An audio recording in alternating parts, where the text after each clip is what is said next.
ఆయిల్‌పై పట్టు జారిపోతోందా? 100 సంవత్సరాలకు పైగా ఆయిల్ ప్రపంచాన్ని నియంత్రించింది. యుద్ధాలు దానిచే ప్రభావితమయ్యాయి. ఆర్థిక వ్యవస్థలు దానిపై నిర్మించబడ్డాయి. దాని చుట్టూ ప్రపంచ పొత్తులు ఏర్పడ్డాయి. కానీ ఇప్పుడు ప్రభుత్వాలు నెట్ జీరో అనే దానికి కట్టుబడి ఉన్నాయి. ఆ లక్ష్యం విజయవంతమైతే ఆయిల్ ఆధిపత్యం తగ్గిపోవచ్చు. మరియు భౌగోళిక రాజకీయాలు తిరిగి వ్రాయబడవచ్చు. దశాబ్దాలుగా ఆయిల్ డిమాండ్ పెరుగుతూనే ఉంది.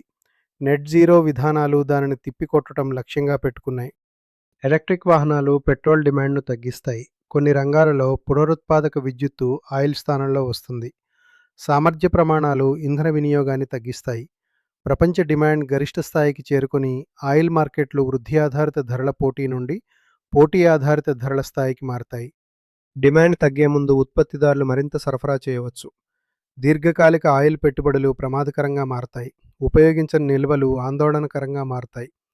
ఆయిల్ ఉత్పత్తి ఆగిపోదు, కానీ దాని ఉత్పత్తి పెరుగుదల తగ్గిపోతుంది.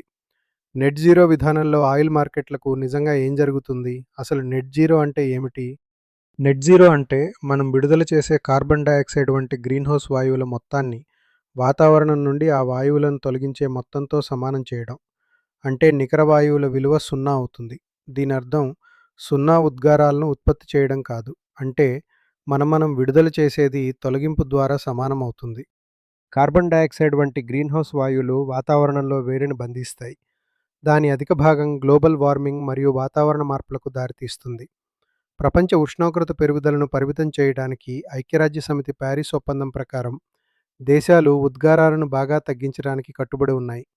వాతావరణాన్ని స్థిరీకరించడానికి నెట్ జీరో దీర్ఘకాలిక లక్ష్యంగా ఉంది. దీన్ని చేరుకోవడానికి దేశాలు రవాణాను విద్యుదీకరించాలి. శిలాజ ఇంధనాలైన ఆయిల్ గ్యాస్లను పునరుత్పాదక ఇంధనాలైన సౌర విద్యుత్తు, పవన విద్యుత్తు వంటి వాటితో భర్తీ చేయాలి. పరిశ్రమల సామర్థ్యాన్ని మెరుగుపరచాలి.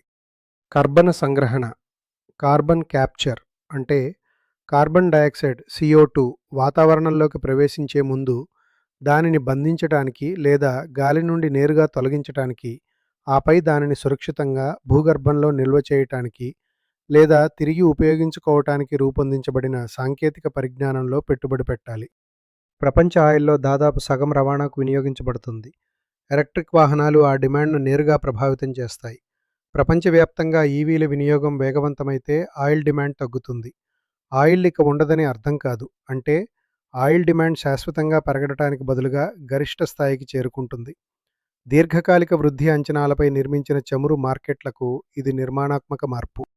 అసలు విషయం ఏమిటంటే డిమాండ్ తగ్గడం అంటే ధరలు తగ్గడం అని కాదు. నిజానికి నెట్ జీరో విధానం మరింత అస్థిరతకు కారణమవుతుంది. ఎందుకంటే ఉత్పత్తిదారులు డిమాండ్ తగ్గే ముందు ఎక్కువ సరఫరా చేయొచ్చు.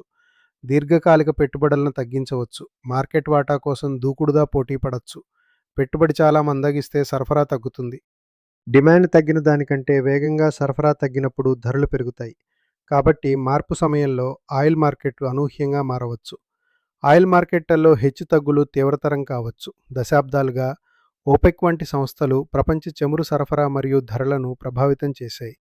ఆయిల్ సంపన్న దేశాలు పరపతిని కలిగి ఉన్నాయి. కానీ నెట్ జీరో ప్రపంచంలో ఇంధన శక్తి సాంకేతికత వైపు మారుతోంది. బ్యాటరీలు, సోలార్ ఎనర్జీ, అరుదైన ఖనిజాలు, గ్రిడ్ సదుపాయాలు, వీటిపై ఆధిపత్యం చెలాయించే దేశాలు ప్రభావాన్ని పొందుతాయి. ఉదాహరణకు బ్యాటరీ మరియు సోలార్ సప్లై చైన్స్పై చైనా ఆధిపత్యం చెలాయిస్తోంది. యునైటెడ్ స్టేట్స్ దేశీయ క్లీన్ ఎనర్జీ తయారీలో భారీగా పెట్టుబడులు పెడుతోంది. ఆయిల్పై ఆధారపడటాన్ని తగ్గించడానికి సౌదీ అరేబియా తన ఆర్థిక వ్యవస్థను మార్చుకుంటోంది. ఇంధన భద్రత అంటే గతంలో ఎవరి దగ్గర ఎంత ఆయిల్ ఉంది అనే దాని నుండి ఇప్పుడు ఎవరి దగ్గర ఎంత సోలార్ ఎనర్జీ, బ్యాటరీలు, ఖనిజాలు మరియు గ్రిడ్లు ఉన్నాయి అనే స్థాయికి చేరింది. ఉదాహరణకి లిథియం కోసం లాటిన్ అమెరికా మీద, కోబాల్ట్కు ఆఫ్రికా మీద, అరుదైన ఖనిజాల కోసం ఆసియా దేశాలపై ఆధారపడవలసి వస్తుంది. ఆయిల్తో జియోపొలిటిక్స్ మరింత సంక్లిష్టంగా మారుతోంది.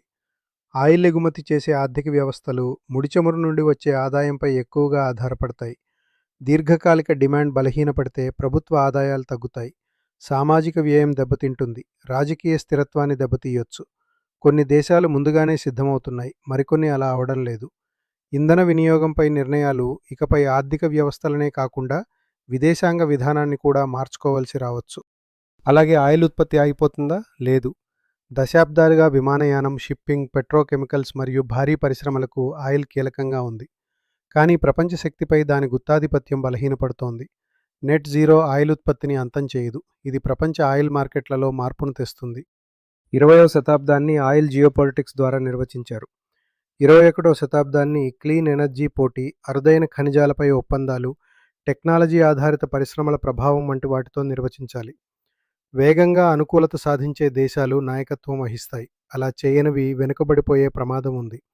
అందుకే నెట్ జీరో కేవలం వాతావరణ లక్ష్యం కాదు, ఇది భౌగోళిక రాజకీయ విప్లవం. Thanks for watching.